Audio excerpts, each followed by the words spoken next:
What's up, YouTube? Got a really super cool overview review for you, I guess, today. Review of a really cool knife, man. This one's loaned to me by none other than Carco, aka Morbid Klaus, aka Murdad, aka whatever he is this week.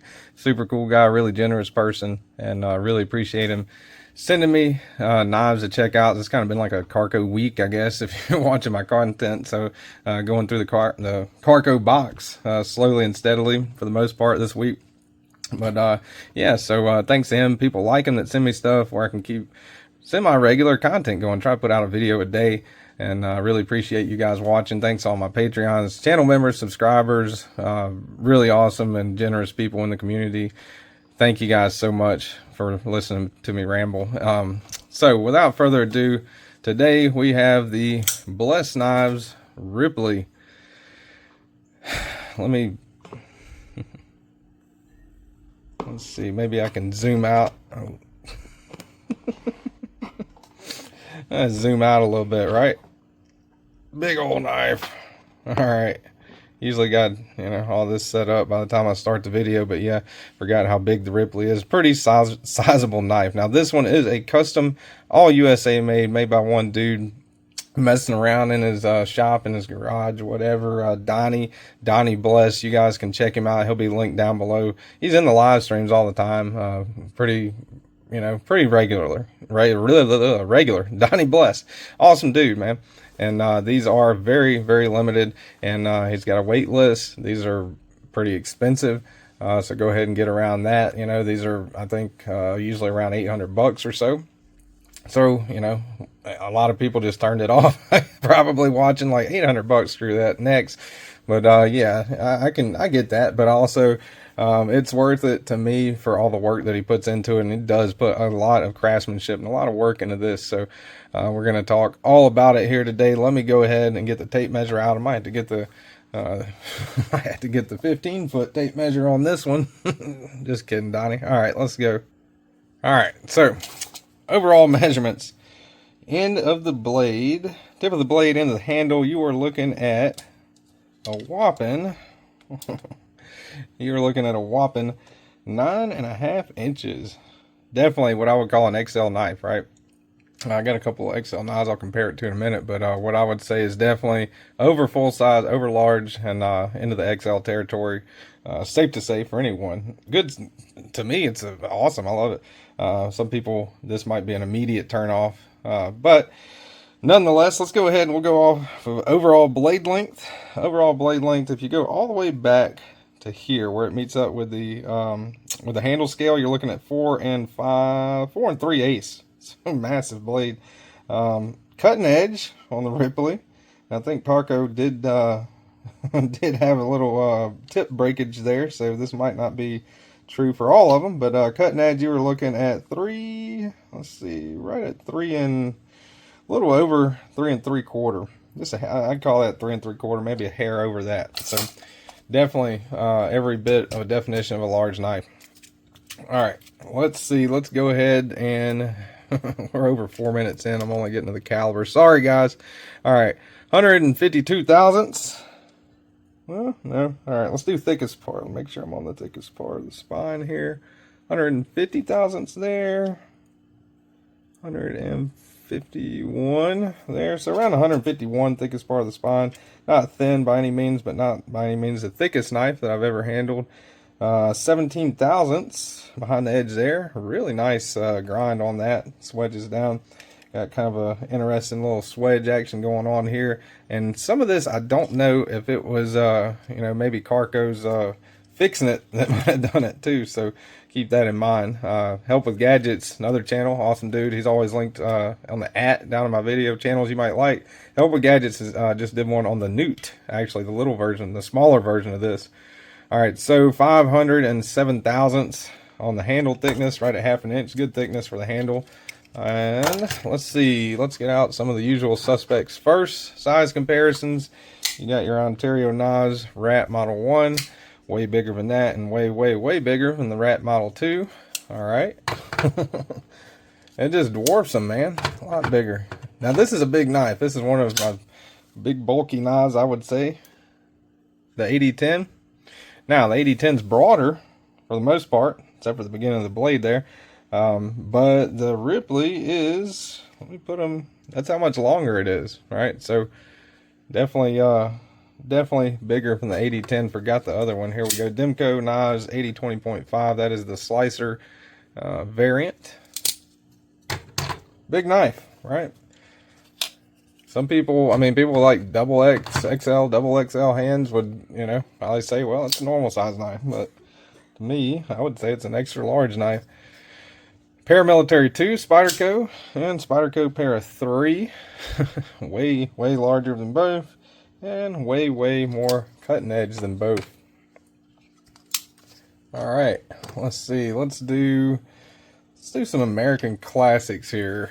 All right, you got your Strider SNG and your Hinder Knives XM18. Now, I don't own a custom USA made knife. If I did, I'd throw it in here for comparison, but these are smaller batch production anyway. These are smaller batch than these are by for sure, but these are becoming more and more available. That's the Skinner blade on the Hinder Knives XM18. All right, so that gives you a those are both pretty solid, good size knives, I would say, and it's way bigger than those two. Let me get them here. This is a big one, and I didn't have this one ready, but I do now. For the size comparison, this is the Microtech Amphibian. That's a pretty good size knife, right? Still longer than the Amphibian, and that is the Microtech MSI, still longer than the MSI. Let's check out that cutting edge, more cutting edge than the MSI, and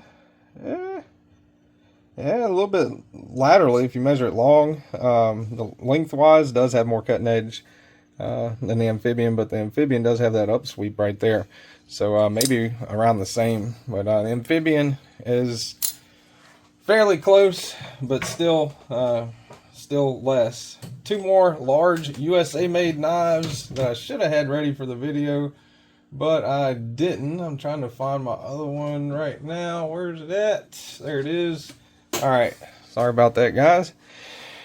Here is the SOG CLXR big ass knife, and the Manix 2 XL. That's not the regular Manix 2, that's the XL version.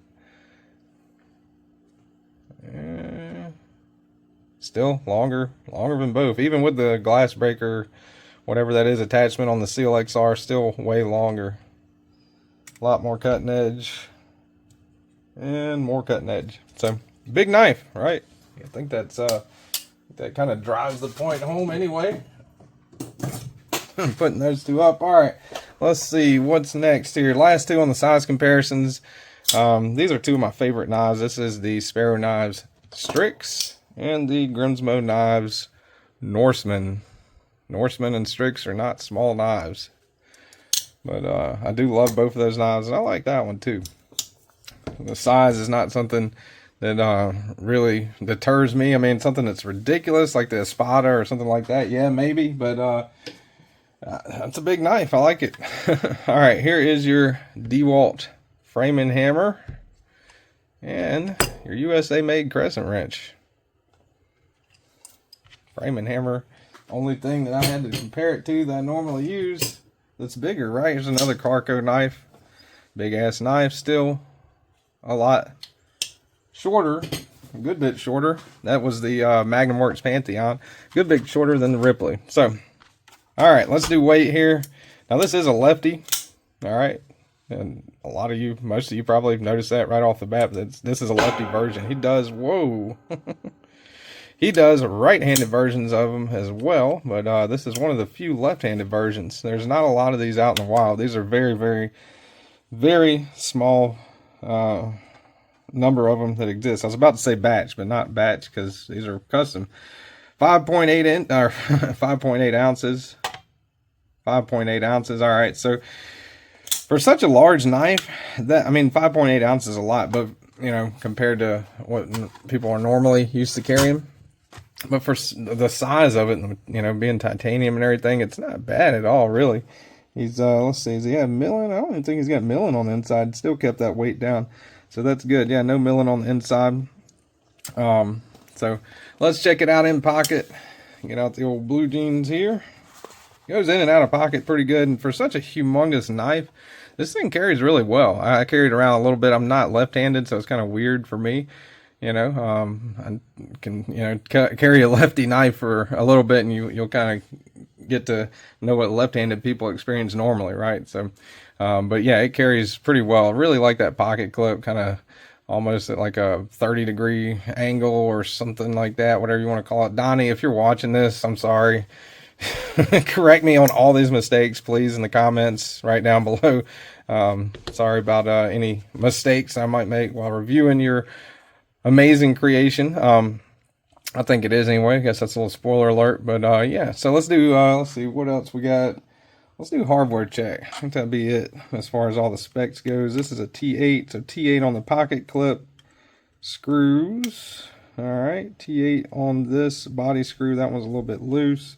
And I wish the thumb studs had, that's one of the few improvements I could think of with this. I wish the thumb studs had like a T8 or something, T6 even, to where they were easily removable. Now, I'm sure these are just, you know, you could unscrew them and remove them fairly easily, you know, but that kind of helps with that. If there's one very small complaint that I might launch on this one anyway, you know, I guess people like Donnie are pretty awesome because they get to put all their hard work and effort into making an awesome creation, and then some dude for only a 15-20 minute video on YouTube sits on his ass in his garage and picks them apart, right? But yeah, that would be one small thing. And the pivot, it's not single-sided. There's probably a D-shape, you know, barrel in there or something. I think a BK or Blessed Knives or something like that, or Blessed or something like that would look really cool, you know, and that'd be really nice for a single-sided captive pivot. He might be doing those now. He has made changes. This is an older one, I believe. Let's see. I'm trying to find, maybe this is it. This is a T15. Going T15? Yeah, that's it. T15. So you got T15 on the pivot, which is awesome. You know, pretty hard to strip that out. I can strip out a T20. I'm not trying to brag or anything like that. But yeah, this thing to me begs for like a fuller, man. That would be so cool to be able to reverse flick. And maybe you can. You might be able to reverse flick the thumb stud. Now, I'm right-handed, right? So whenever I grab this thing, being as how it's a lefty, maybe I'm pushing down on that lock bar a little bit whenever I'm trying to do it. But I can't right-handed reverse flick it. Now, left-handed, maybe I could, right? But this finger is, I got a tendon that was cut there long ago, so that's as straight as I can get that middle finger. So hard for me to do a reverse flick left-handed. Now, that being said, slow rolling with the thumb studs, perfect. That's awesome. Works just fine. These are running on phosphor bronze washers, I believe. I think that's what they're running on. Yeah. And the flipper works excellent, you know, just like Donnie probably intended. You know, whenever he made it, the flipper action is fine on it. Works really good. And this one kind of, you know, Carco's definitely taken this one apart and put it back together 1,000 times. So there's no telling what all this knife has been through. It's definitely been used. I know Carco broke the tip off of it and redid it a little bit. So this isn't even the exact profile of what it normally looks like towards the end, I don't think.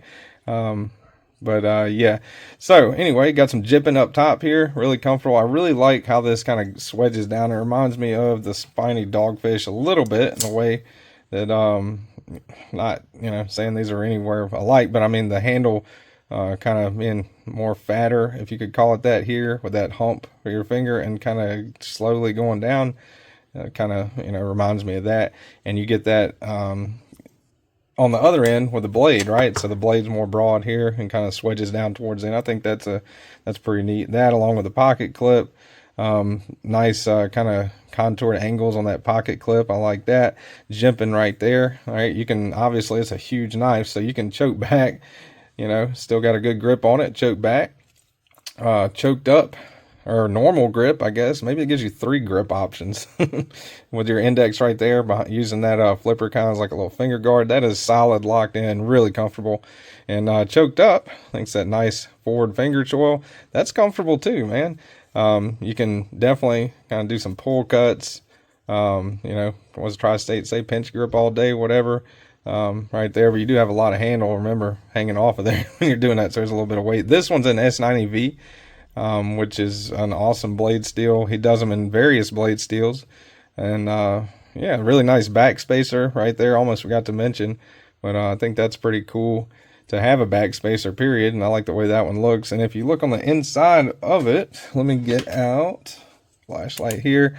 Inside of the back spacer, I was just showing this on my live the other day, but I'm going to get close enough to it without shaking the camera. Right there, Bless Ripley numbered 3. So this is the third one made of the Bless Ripleys. I don't know if that's the third one made or the third left-handed Ripley. Donnie, if you're watching, can definitely answer that. Feel free in the comments. I'm going to link his Instagram. It's going to be linked in the description of the video. So pretty awesome, man. I really like this one. This is one that's on my list of knives to hopefully add to the collection 2025. There's a few changes that I would make to it, and I'm going to talk with Donnie about that whenever he finally gets down the list to me. He's got a long wait list, and for a good reason, I think. Oh, also on the thumb studs, nice little pattern there. I think that's pretty cool, but really would have liked like a T8 or something like that to be able to, you know, take them easily off of there. Now you can unscrew them, I'm sure, you know, none of that, the negatives that I've mentioned about the knife to me are anywhere near a deal breaker at all. And this thing is very well put together, and it is a handmade, custom made USA product. Really awesome knife. So yeah, I think that's pretty much it, guys. Donnie, let me know what you think about this in the comments. Everybody else, let me know what you think about this in the comments. Donnie, correct me if I missed anything. Really appreciate it. And thank you again, Carco, for loaning me this knife. And hope you guys enjoyed the video. I'll see y'all on the next one.